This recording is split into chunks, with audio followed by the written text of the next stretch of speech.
South Jamaica, baby, they made me to be the greatest. Serving the deed of my creators. Fresh off of my high haters. It's the king again. Magdalene, chauffeured, bragging and boasting. Yo, what up, y'all? It's your boy Dollars. Welcome back to the channel. It's another day, another dollar video. I'm going to be checking out TikTokers who captured their final moments.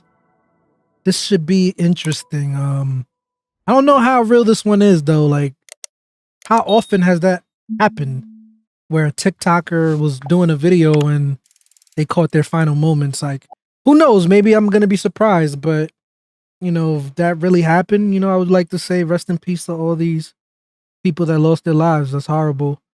So yeah, without further ado, let's hop right into this video. Check it out.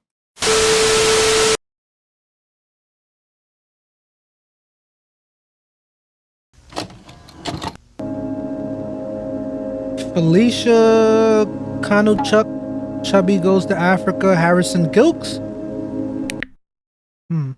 RP. On February 17th of 2021, a little girl by the name Felicia Kanuchuk would post a message to her TikTok profile. We're starting off with a little girl, man. Oh, horrible. I mean, it's horrible regardless of the age, but a young girl makes it much more worse. Typically, she would post fun, child-related content to her small following. However, that day, her post couldn't be any more harrowing and serious. Это у меня сейчас жесть история. У нас там сосед, он пьяный. Он, короче, стучится на дверь, всю ломает. Knocking on the door? Несколько минут здесь стоит, стучится, орёт, матерится. Oh my God, you were supposed to call the police. Not make a TikTok. Don't tell me the neighbor's gonna do something, bro. It already sounds like that's what happened. Я просто мне страшно.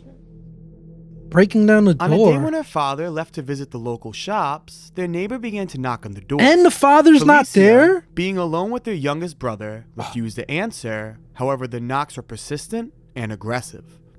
The only thing she thought to do was to post a TikTok to hopefully spread awareness of the situation and potentially get help. But you had a phone. Why didn't you call the police?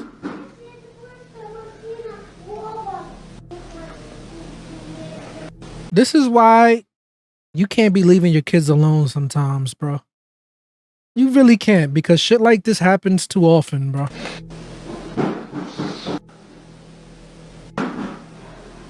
Like, what the hell is you knocking for? Felicia would then go on to say that these knocks continued for over an hour.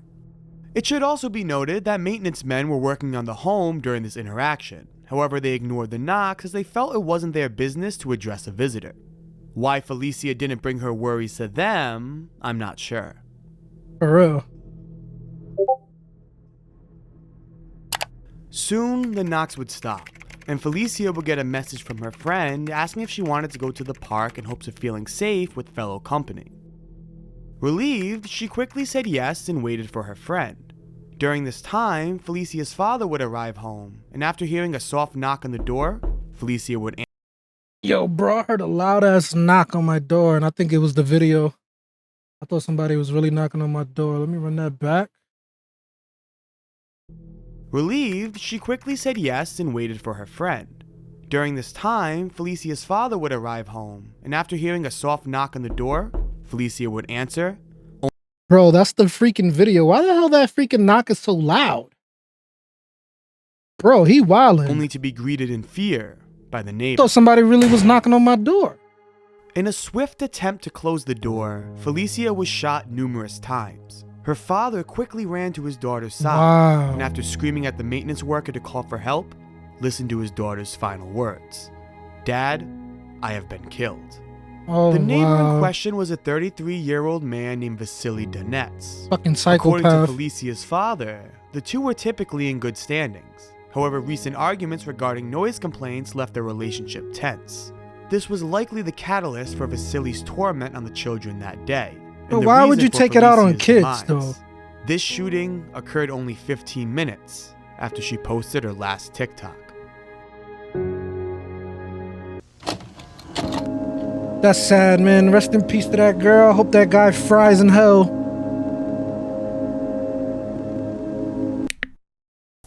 The 22-year-old Gan Soo-jang lived the dream that many aspire, to be a social media influencer.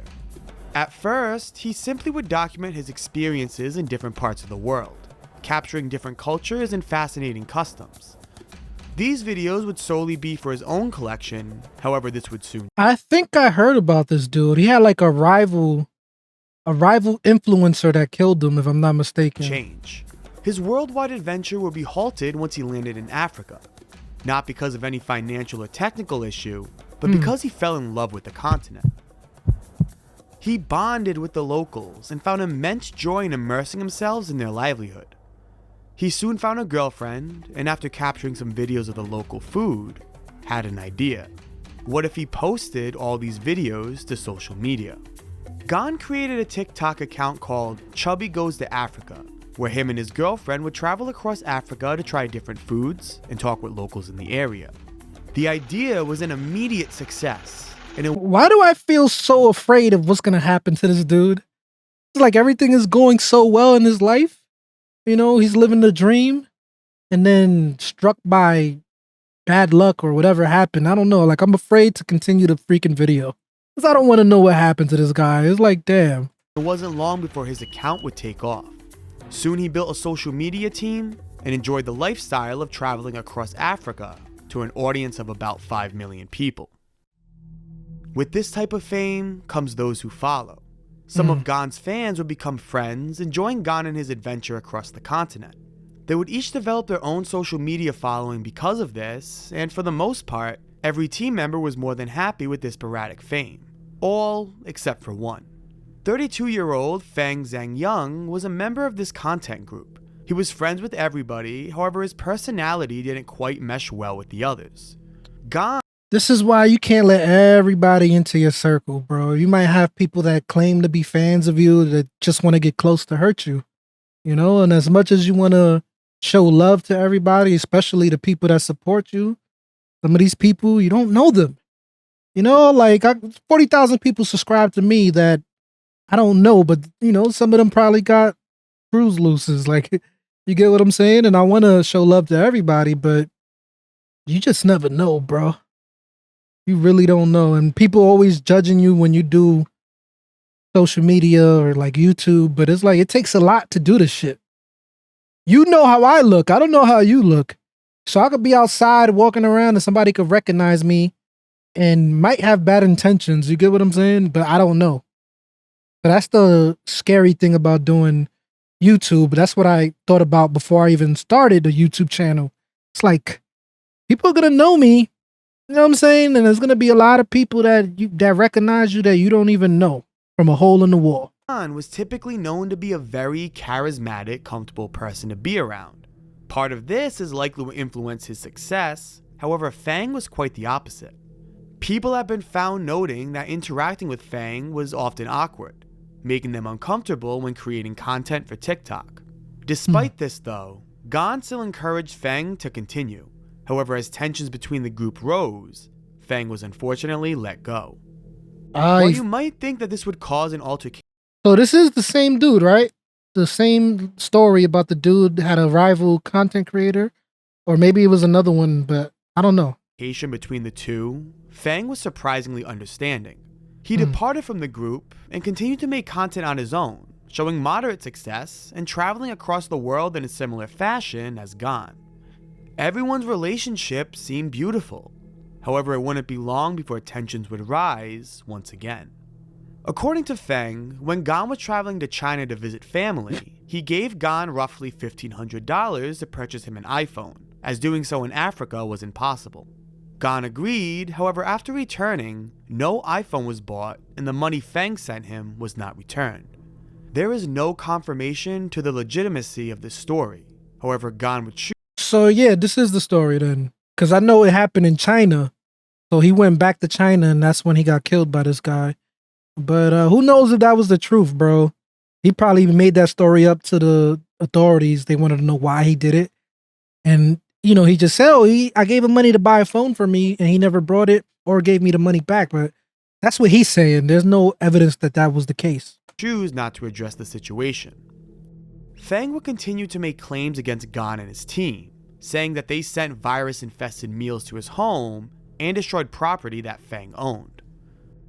I initially wanted to believe Gan, as there was no evidence to back Fang's claims. However, on a trip to Nepal, Fang's hometown, Gan made a comment saying, "I've come to beat him up." During the trip to Nepal on December 4th of 2022, Gan would go live one last time. Yep, this was the Through story. the streets of Nepal, unknowing what lurked within the shadows. His op was waiting for him. 哪里有网红酸奶？这个好喝吗？就在前面。 That's why sometimes it's not good to go live in places where people know where you at. Because if you really got people that want to do you harm and they know where you at and you're live streaming, shit is just scary. Merely a second after this moment, They could catch you screams lacking. can be heard. Fang would sneak up behind Gan and stab him numerous times in the back and stomach. Slain in the middle of Nepal's streets, Fang wouldn't flee the scene, but would instead stay by Gan's dying body and scold him. He wanted to ensure that in Gan's final moments, even he would know who had won. In the days that followed, Fang would be arrested by the authorities and taken into custody following the Nobody murder. won. You're going to jail for the rest of your life, and he lost his life.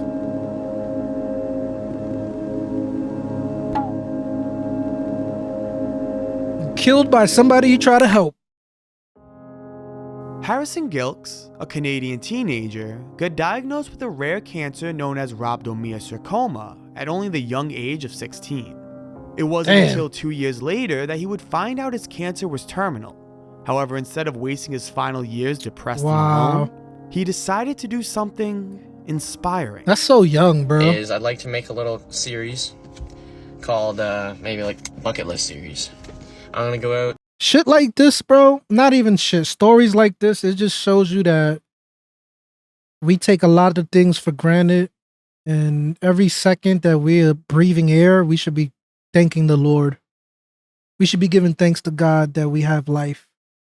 You know, whatever you're going through right now, dealing with, there's people that got so much on their plate that we probably couldn't even deal with. So we should be grateful. You know, like, this is just sad. 16 years old, you're diagnosed with a terminally ill cancer, and he knows he's going to die. It's like,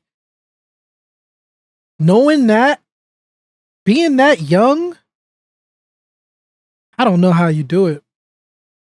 Like, that's depressing, bro. And do a bunch of stuff that I've always wanted to do. You know, I'm not sure what yet. You know, maybe skydiving or, you know, just stuff along those lines. Harrison posted a TikTok about his cancer, and he dreams of completing as many bucket list activities as he could in the little time he had left. This TikTok grew exponentially fast and kickstarted the overwhelming support behind his goal of making his last years some of his best. Thanks to many donations, Harrison quickly began going on many adventures, both on the ground.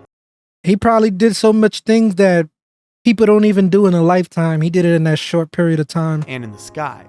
During this time, he would update his fans on his health and even express some encouraging news, stating that the tumors in his lungs and prostate stopped growing. There's also a scan where the big tumor in my prostate stopped growing for now, and the ones in my lungs have only grown a little bit. He continued to gather more life experiences, and his audience watched the day as Harrison's 18th birthday was approaching. This milestone would be monumental. Harrison was able to see his 18th birthday. However, on October 21st, the day he turned 18, social media heard nothing. People understood that this must be a very special and sensitive moment. What happened? However, they began to get a little concerned when no update was posted throughout the following weeks. Harrison pretty much went MIA for an entire month until November 17th, when he returned to TikTok with some unfortunate news. So the chemo I did all summer, it didn't really work. Tumor kept progressing. Shit. And it's getting a little bigger, and it spread to my hip too. The cancer wasn't looking good. It was growing and, even worse, spreading. The clock was ticking, and Harrison gave his final push towards his bucket list. In the next 3 months, Harrison would travel all across the globe, enjoying tours of the mountain peaks to the beaches of Cancun. He spent quality time with his family, his friends. If he was doing chemo, why wasn't he bald? Doesn't chemo make you bald? And even got to meet multiple members of his favorite hockey team. Harrison is one of the purest reminders I've seen to keep your head high and live life to its fullest. On March 22nd of 2023, Harrison would take to TikTok one last time. This was his final message. Chances of me going home, very slim. So I'll be in the hospital for probably the remainder of whatever time I got left. This is hard to Pray for my watch. family. It's been a great ride with you guys on the bucket list. I love you guys. Thank you for all the support throughout everything. Bucket list complete. Rest in Harrison peace, would man. pass shortly after this. Damn, last year. Yeah, that was a tough watch right there. I don't like seeing stuff like that, man.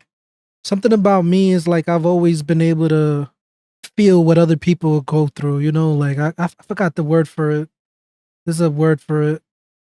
Like I understand what people go through and it affects me. You know, I don't like to see that shit. That's sad, bro. You know, but rest in peace to him. Condolences to his family. There's a lot of people that go through that shit in life. And they shouldn't, bro. We should have a cure. They gotta have a cure for that shit, bro. You already know. We're not gonna get too crazy with it, but it's just messed up.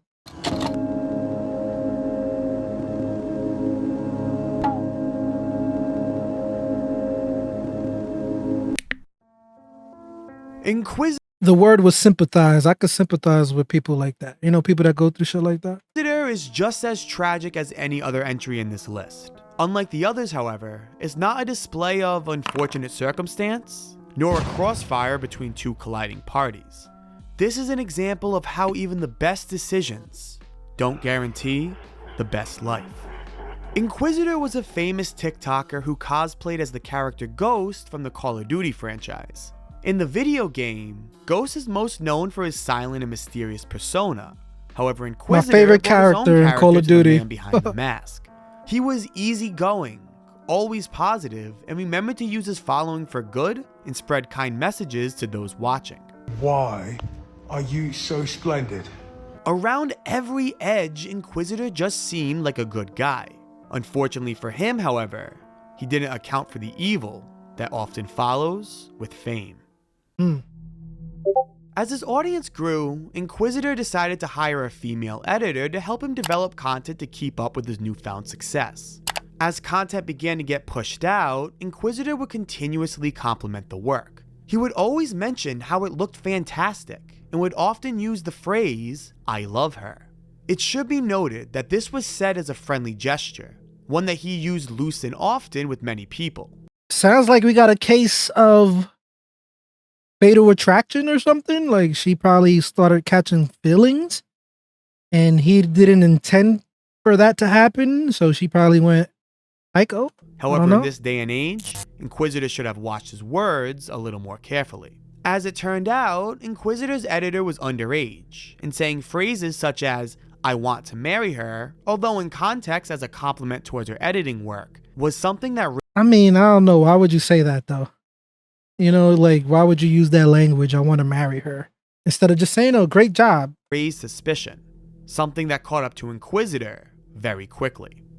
Another TikTok user by the name Tito is Acting Badly released a statement to his large audience of almost 1 million followers that Inquisitor was grooming his girlfriend, the editor that Inquisitor hired.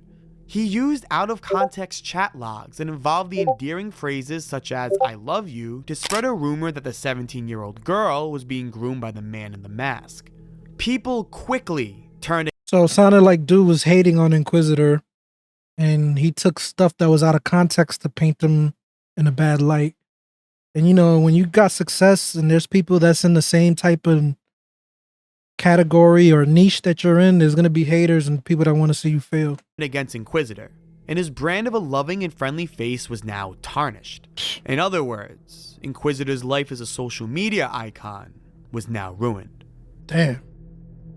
Crazy how one allegation could just fuck up your whole career, bro. Inquisitor would stop posting for several weeks, until October 9th of 2023, where he would change his profile bio to "I want to die."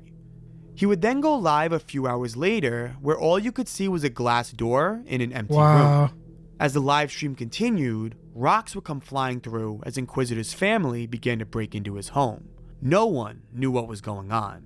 However, after the company entered, they began to perform CPR on a body, and at that moment, everybody knew what happened.